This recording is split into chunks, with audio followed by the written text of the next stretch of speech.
Kali ini kita akan membaca tentang pengakuan dalam laporan keuangan, bagian aset.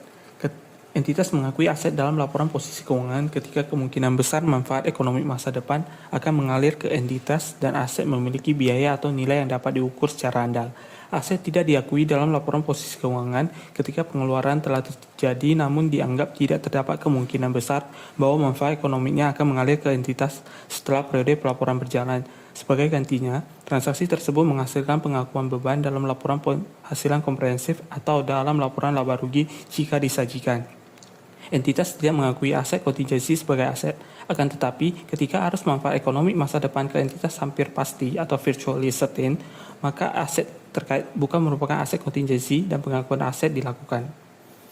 Liabilitas. Entitas mengakui liabilitas dalam laporan posisi keuangan ketika entitas memiliki kewajiban pada akhir periode pelaporan sebagai hasil dari peristiwa masa lalu.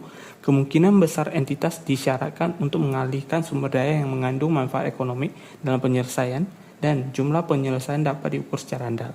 Liabilitas kontingensi dapat berupa kewajiban yang mungkin tetapi tidak pasti atau kewajiban kini yang tidak diakui karena tidak memenuhi salah satu atau dua kondisi dalam paragraf di atas.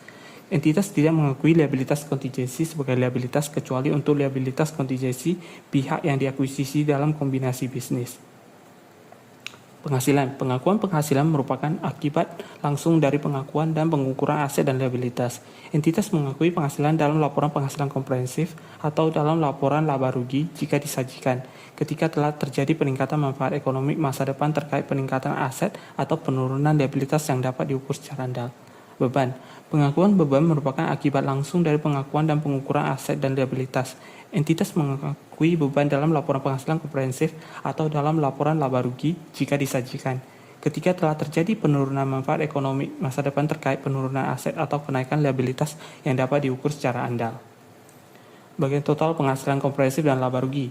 Total penghasilan komprehensif adalah selisih aritmetis antara penghasilan dan beban. Total penghasilan komprehensif bukan merupakan elemen terpisah laporan keuangan dan prinsip pengakuan terpisah tidak diperlukan untuk hal tersebut. Laba rugi adalah selisih aritmetis antara penghasilan dan beban selain item penghasilan dan beban yang dalam standar ini diklasifikasikan sebagai item penghasilan komprehensif lain. Laba rugi bukan merupakan elemen terpisah laporan keuangan dan prinsip pengakuan terpisah tidak diperlukan untuk hal tersebut. Standar ini tidak mengizinkan pengakuan item yang tidak memenuhi definisi aset atau liabilitas dalam laporan posisi keuangan, terlepas dari apakah aset dan liabilitas tersebut dihasilkan dari penerapan konsep yang secara umum disebut sebagai konsep kesepadanan matching konsep dalam pengukuran laba rugi. Sekian, terima kasih.